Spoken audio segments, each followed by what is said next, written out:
Just when you thought it was safe to relax and wait patiently for more news about Final Fantasy XVI, Final Fantasy VII Remake appears to remind us all that it's still large and in charge.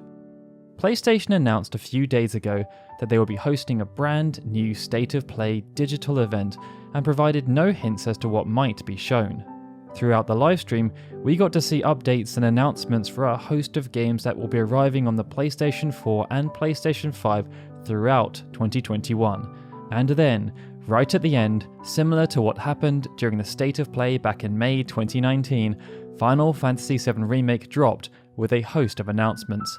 And the main focus was how the game will be transitioning over to the PlayStation 5.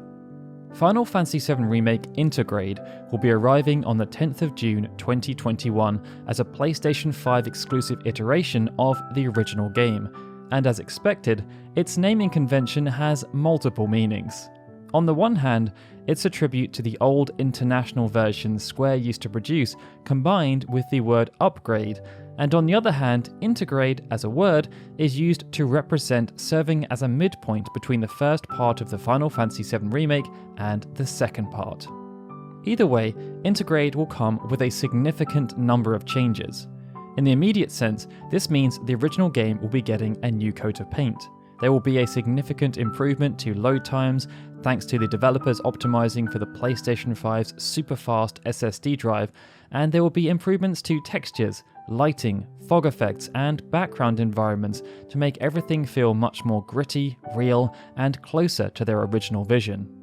The hope is that this means the various issues people have with the PlayStation 4 version will now be well and truly addressed. But the downside is that it does, however, mean that the PlayStation 4 version is unlikely to be patched in this regard. You do never know though, and there's nothing wrong with being optimistic. To go along with these changes, as we've been seeing with many other cross-generation games like Control and Assassin's Creed Valhalla, Final Fantasy VII Remake Intergrade will give players the chance to play in either performance mode that will push the experience to 60 frames per second at a lower resolution, or graphics mode that will prioritize pushing the experience to a 4K resolution but at a lower frame rate. There will also be an integration with the PlayStation 5 DualSense controller. This will be applied to make battle sequences more immersive, and it has also been revealed that special focus has been placed on making sure the triggers feel dynamic during the bike racing sequences. Speaking with Famitsu, courtesy of Audrey on Twitter, Tetsuya Nomura stated that this will be just a taste of what they will be able to do with the various PlayStation 5 features, and that the full-scale implementation won't be seen until Part 2 releases. Intergrade will also be adding photo mode. This will allow you to pause the game at any moment and alter the angle to take stunning combat stills or just a photo of when you're observing the scenery. To make this more compelling than the default console screenshot functionality, numerous filters have also been added to allow for more visual flair. And in addition to all these new features, they will also be adding the ability to play classic mode on normal difficulty, as opposed to forcing players to play on easy. All of these upgrades will be available for free to anyone who already owns the PlayStation 4 version of Final Fantasy VII Remake and also owns a PlayStation 5.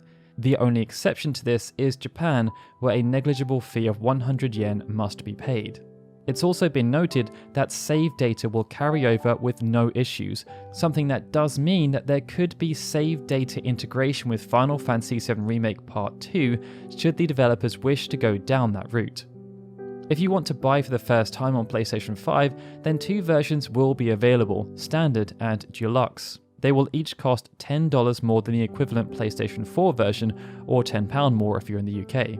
That might seem like a raw deal, but there's a reason for this, as Final Fantasy VII Remake Intergrade also features a brand new piece of downloadable content that focuses on Yuffie Kisaragi, one of the optional playable characters from the original Final Fantasy VII. This makes it pretty certain that Yuffie will have a bigger role to play within the wider story of Remake, but it also confirms that the same will be true for Wutai. Throughout the first part of Remake, the scenario writers were purposeful in their placement of characters speaking about the Wutai War, something that did not ever happen at this stage in the original game.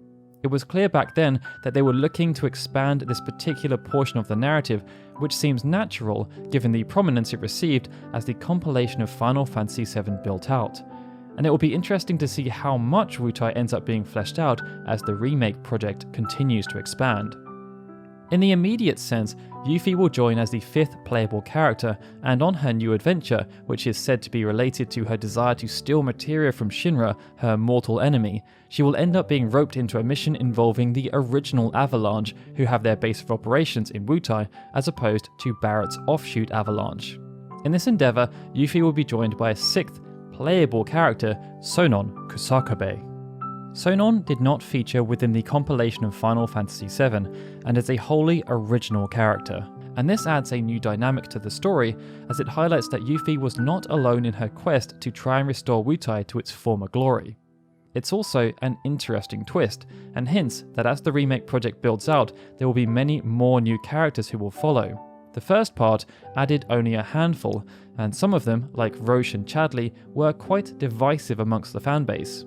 Toriyama has hinted that Roche will return, no doubt to try and add an extra dimension to Cloud's story, and that is clearly why Sonon has been added, to help give Yuffie more substance and more context. In the original game, as Yuffie was optional, she ended up being a bit part character. Most of her development came from a small optional segment that took place in Wutai, before then being built out alongside the compilation, as she featured in almost every single part, including the various novels. Alongside the addition of Sonon, Square Enix revealed that other new characters will also feature within Yuffie's story episode, and we got to see some of them during the trailer, although they remained unnamed. Based on the wording of the press release, which said play alongside new characters, it also sounds as though some of these characters may also join Yuffie in combat alongside Sonon, but that's not 100% clear. If they do though, the combat will feature a decent level of expansion. We did not see Sonon as the main focus, and that was for a very purposeful reason. He will only take on a support role throughout the downloadable content, as opposed to being controllable in a direct capacity. Nomura confirmed that this will be different to Red 13, however, as the player will still be able to give Sonon commands via tactical mode, just as the player would have been able to give commands to the other 2 characters in the original game. From what we saw, Yuffie will have a hybrid gameplay style. Using her trusty shuriken, she will be able to perform close-range attacks, but will also be able to have long-range utility through use of the throw command. And this serves as a nice throwback to the original Final Fantasy VII, as when Yuffie joined the party, she had the throw command materia automatically equipped. We don't know if Final Fantasy VII Remake will also feature the command materia, or if it's just a default command for Yuffie, but as she's on the hunt for powerful materia, it does stand to reason that we will get to see some new pieces of materia added for this piece of DLC to enhance the combat experience. It also appears as though Yuffie is able to use Ninjutsu Spells, and these will no doubt be available as abilities. And this is a curious addition, as in the original game, Yuffie could not use ninjutsu. Indeed, even though ninjas have been quite prominent throughout the franchise, their ability to use spells has actually not been, and Edge is the only mainline character to have this ability outside of the player character in Final Fantasy XI and XIV. Sonon Kusakabe looks to be a fighter, as he wields an elaborate staff, and this is also an interesting note. In a typical Final Fantasy experience, staves are often associated with mages to enhance their spellcasting. For this reason, they are not seen as damage-dealing weapons and are often just wielded due to their innate buffs. So this could be one of the first times we see a staff used in an offensive capacity. From the small clip, we also saw that Yuffie and Sonon will be able to combine their attacks, a mechanic that has seldom been used throughout the Final Fantasy franchise.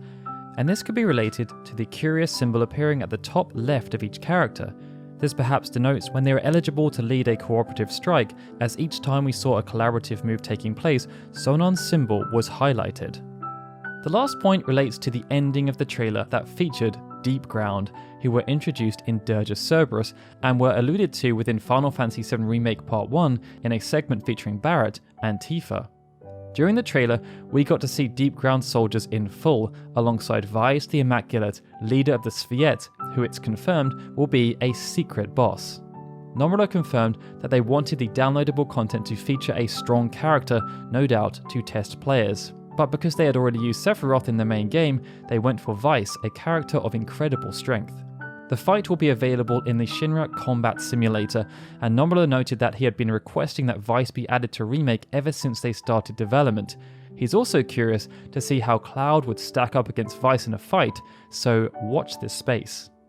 Episode Yuffie will be included by default for those who purchase Final Fantasy VII Remake on PlayStation 5, but thus far there has been no word on how much it will cost for those who already own the game. And it should be noted that even though the PlayStation 5 version is priced at $10 more, that doesn't mean the downloadable content will be $10, and it could well cost more. It should also be noted that Square Enix will not be making Episode Yuffie available for PlayStation 4 owners. Much like all the enhancements, this will be exclusive to the PlayStation 5 version of the game. Outside of Final Fantasy VII Remake Intergrade, Square Enix also announced 2 other games that relate to those trademarks that were leaked earlier in the year: Final Fantasy VII The First Soldier and Final Fantasy VII Ever Crisis. The First Soldier will take place before Soldier was formed, and it will be a battle royale experience with RPG elements layered over the top. Nomura noted that chronologically, this takes place before any other property within the compilation, and even though the story won't be very dense, it will explore how Soldier was established. There was no release date given outside of it releasing this year, but Nomura noted that the beta will happen in the future so that they can fine-tune the game ahead of its full official launch. Ever Crisis will be a comprehensive narrative experience that will tell the entire story of the original compilation from before Crisis all the way up to Dirge of Cerberus. Nomura did not confirm whether this means Advent Children will be playable, but he did confirm that Ever Crisis will include brand new narrative exposition relating to Sephiroth's youth. The story will be divided into chapters that will be released on a monthly basis, and it will feature a traditional turn-based ATB system as well as 3D chibi characters. Their hope is that this will no doubt satisfy those players who have been craving remakes or remasters of those original compilation games. But yeah, with that, I think we're all up to date with everything relating to the Final Fantasy VII Remake. Let us know in the comments below how you're feeling about the decision to have Intergrade as a PlayStation 5 exclusive, and whether you're interested in either The First Soldier or Ever Crisis. And of course, if you enjoyed this update, please hit that like button and subscribe to our channel.